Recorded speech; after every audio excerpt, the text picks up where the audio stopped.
Olá, tudo bem com vocês? Espero que sim, sejam todos muito bem-vindos aqui ao nosso canal Transcendência. E neste vídeo eu vou falar de um tema bem pouco conhecido, mesmo entre católicos praticantes. Vou falar sobre a regra de São Bento. A regra de São Bento é um documento importantíssimo para a formação da civilização cristã. Foi ela que moldou o fenômeno monástico na Europa Ocidental.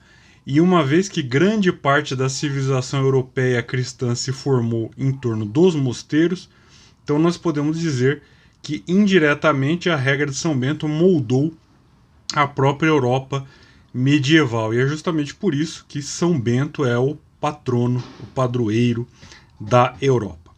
E a grande família monástica beneditina, que inclui várias congregações beneditinas, os cistercienses da estrita observância, conhecidos como trapistas, e os camaldulenses, têm como base de sua observância a regra de São Bento. E além deles também os leigos que vivem fora dos mosteiros e que se consagram como oblatos beneditinos ou cistercienses, devem tê-la como paradigma de vida. E vale lembrar também que a regra dos cavaleiros templários, né, foi em larga medida baseada na regra de São Bento. São Bernardo, pai espiritual dos templários, era cisterciense e, portanto, seguidor da regra de São Bento. Então, se você gosta do tema aí templários, se você aprecia esse tipo de questão, então é importantíssimo, é imprescindível conhecer a regra de São Bento. E se você acha interessante esse tipo de tema, eu recomendo que você conheça a Escola da Tradição Primordial. A Escola da Tradição Primordial é um grupo para estudiosos, para pessoas que querem se aprofundar de verdade nos tipos de tema que nós desenvolvemos aqui. A Escola da Tradição Primordial agora tem até grupo no WhatsApp, onde nós conversamos e nos comunicamos sobre tudo isso. Lá na Escola da Tradição Primordial você terá acesso a cursos completos, a textos, a traduções exclusivas, a livros e a interação com pessoas com os mesmos interesses que você, o que enriquece muito o debate. Então conheça a Escola da Tradição Primordial, vou deixar os links na descrição aqui deste vídeo. Enfim, mas o que é a regra de São Bento, de onde ela veio, o que ela ensina, como é vista hoje em dia, né? Tudo isso e muito mais você vai entender aqui. Então fica aí até o final. Então a regra de São Bento é um texto do século VI da Era Comum, século VI, cuja autoria é incerta, apesar do nome comum atribuí-la a São Bento de Núrcia. São Bento de Núrcia, nascido no ano 480 da Era Comum e falecido no ano 547. Então, primeira coisa, nós temos que entender o que é uma regra monástica, né? Então, uma regra monástica é um tipo de programa de vida, um parâmetro, um paradigma através do qual os monges devem se pautar. E há diversas regras monásticas, tanto cenobíticas, que são aquelas regras voltadas para os cenobitas, que são monges que vivem em comunidade, quanto eremíticas, que são voltadas para eremitas, monges que vivem sozinhos ou com pequenos grupos que se encontram ocasionalmente, né? Ou até grandes grupos, mas que se encontram ocasionalmente, como é o caso dos eremitas cartuchos, por exemplo. Bom, a regra de São Bento ela é composta de um prólogo, né, seguido de 73 capítulos.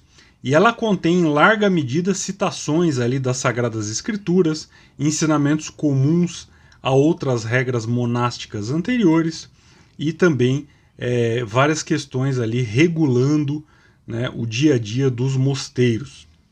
E há um outro texto chamado de Regra do Mestre, que é extremamente semelhante à regra de São Bento e de um período muito próximo, circulando também ali na mesma região, ou seja, na Itália.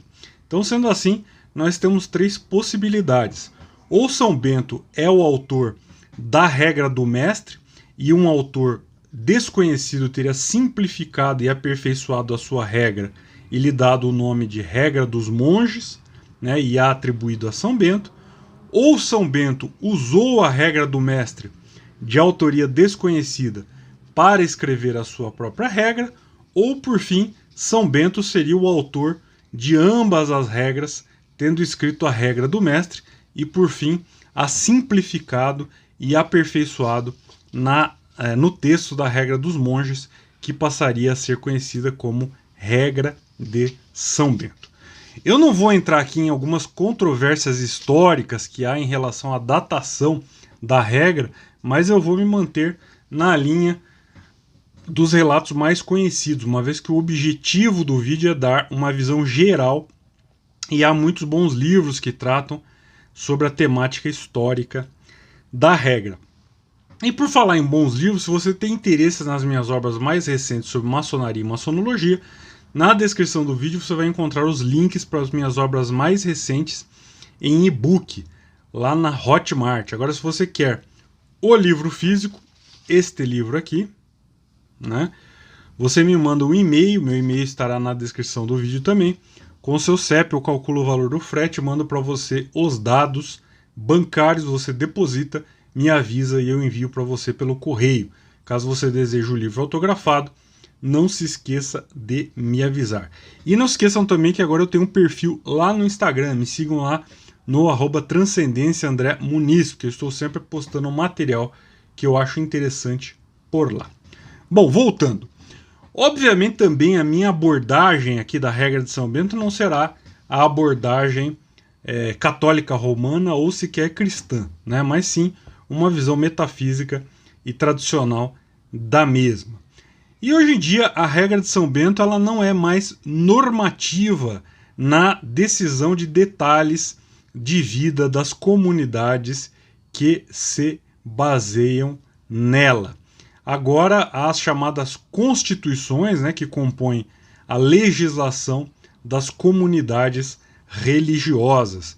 Então a regra hoje ela é instrumental, ela serve como catalisador, ela anima, ela dá forma a um juízo sobre questões particulares e estimula um sentido pessoal e comum da vocação monástica. Então a regra de São Bento, então, ela não atua mais diretamente sobre o regime comunitário, mas sim sobre a mente e o coração dos membros da comunidade ou das comunidades monásticas. E nesse sentido, nós podemos dizer que a regra é parte de uma tradição viva, né? Ela trata de valores imortais e não de coisas de um remoto século VI da Era Comum.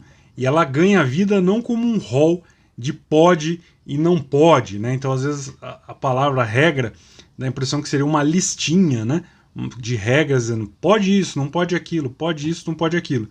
Mas não é esse o sentido, né? O sentido é bem mais profundo. Ela trata da compreensão da intenção da vida monástica, né? Então, para ler esta regra é necessário ter a compreensão da intenção com a qual o texto foi escrito. E é óbvio que há partes do texto, como em todo o texto antigo, aliás, em que torna-se necessária a contextualização histórica, né? Não se pode cair ali no literalismo ou na leitura infantil que aprecia o conservadorismo das formas. No entanto, a mensagem geral do texto é atemporal. Então, compreendidas essas noções gerais, vamos entender aí qual é a mensagem da regra de São Bento e como é, digamos assim, o que a regra de São Bento traz, né, do pensamento tradicional nos dias de hoje. Então, o primeiro ponto da mensagem da regra de São Bento é que é necessário um retorno ao sagrado, né, ao transcendente, de algo do qual nós nos afastamos pela negligência da desobediência.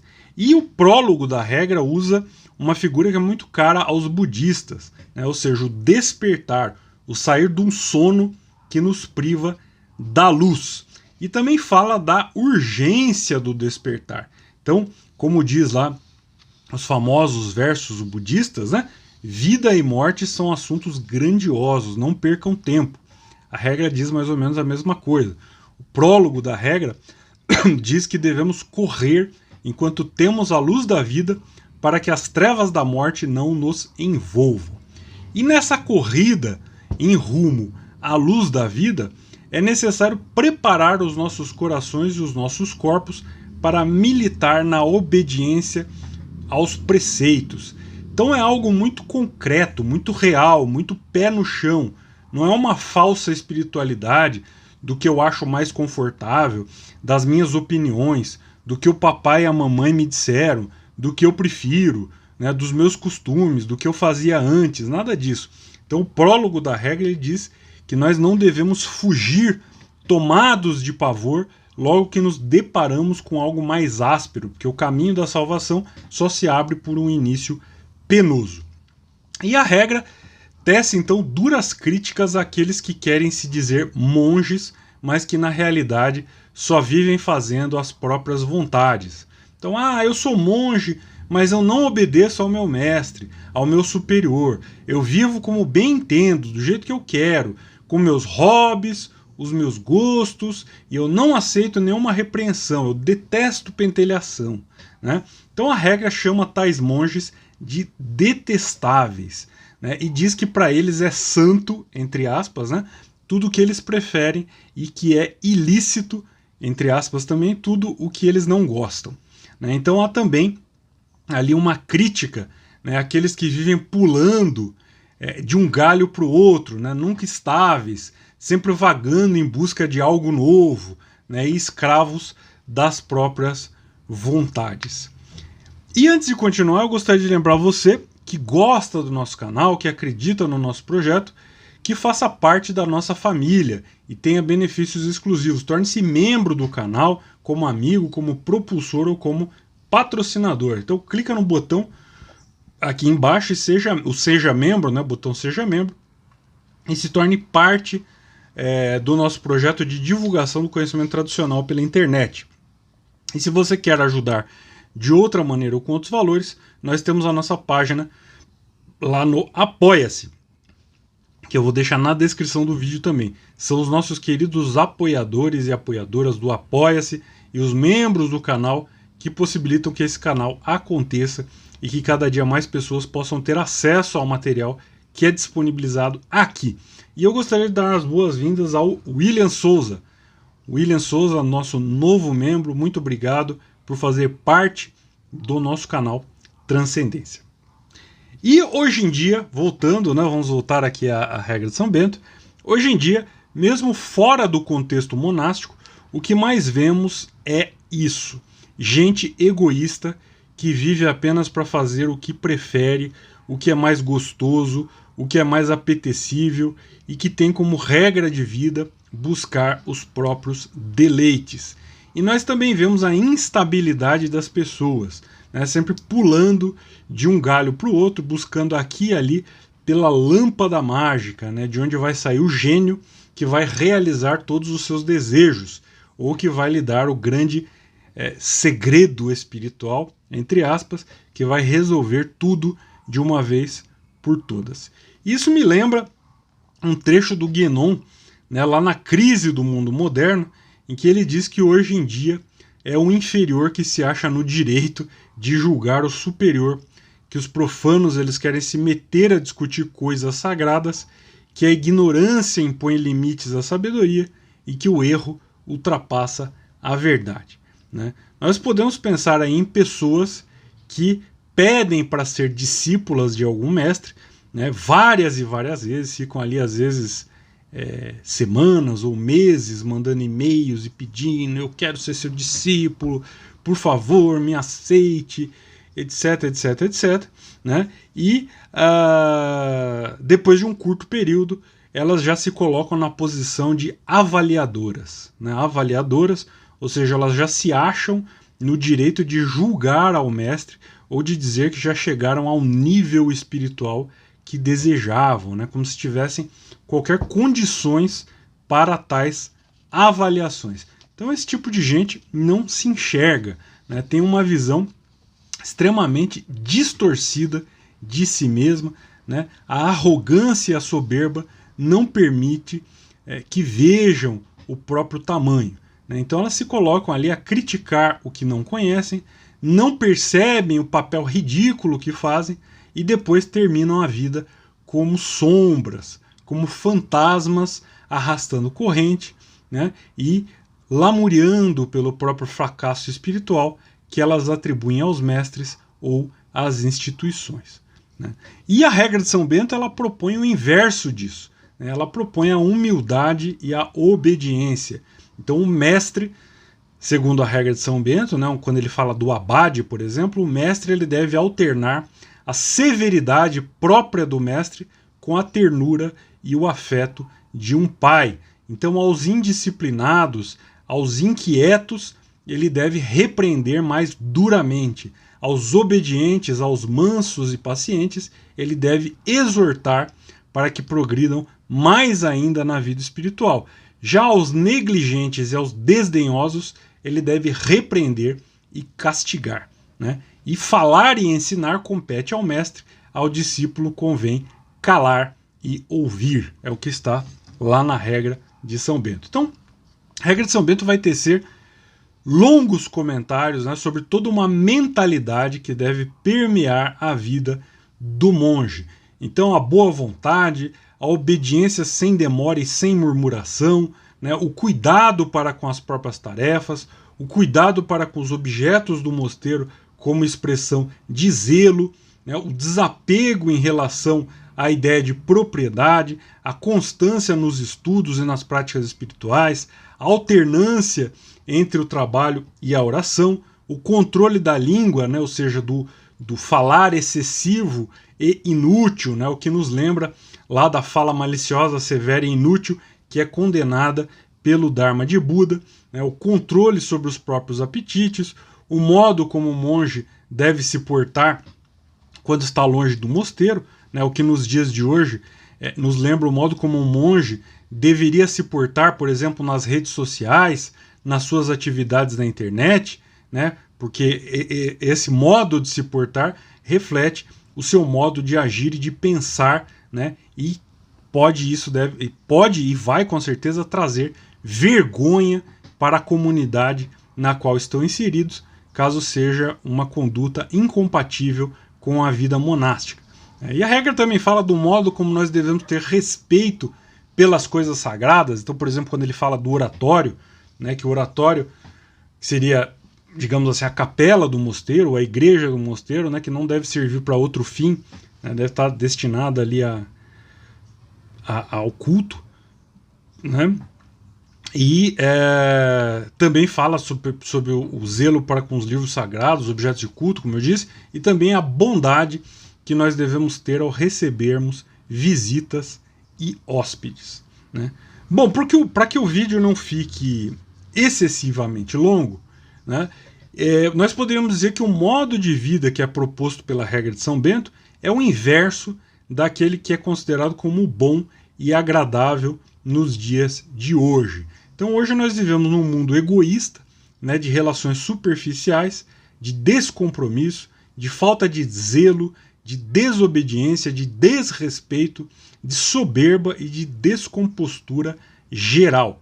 É um mundo dos impostores, dos fakes, das pessoas de 10 caras, né, ou de 10 fakes, do sorriso fácil escondendo um interior horrendo, da mentirada, né, para autopromoção. Então é um mundo da espiritualidade, entre aspas, fácil, das crendices vazias, né, dos mestres, entre aspas, cegos, que não sabem nem para si mesmos e que guiam outros ao buraco. Então, nesse mundo, entender a mensagem da regra de São Bento, que inclusive se diz uma regra mínima, né, se diz que a regra de São Bento diz que é uma regra mínima para iniciantes, né, imagine se eles conhecessem, se o autor conhecesse o mundo de hoje, né? Então, entender a mensagem da regra de São Bento nos ajuda a entender o tamanho da inversão de valores em que nós vivemos e o tamanho do buraco em que se meteu o mundo moderno. Bom, espero que vocês tenham gostado do vídeo, espero que tenha esclarecido alguma coisa. Busquem ler a regra de São Bento. Vocês vão achar bastante interessante, bastante material interessante lá. E Enfim, não se esqueça de curtir, de compartilhar este vídeo. Se você não é inscrito no canal, inscreva-se e até o nosso próximo vídeo. Tchau!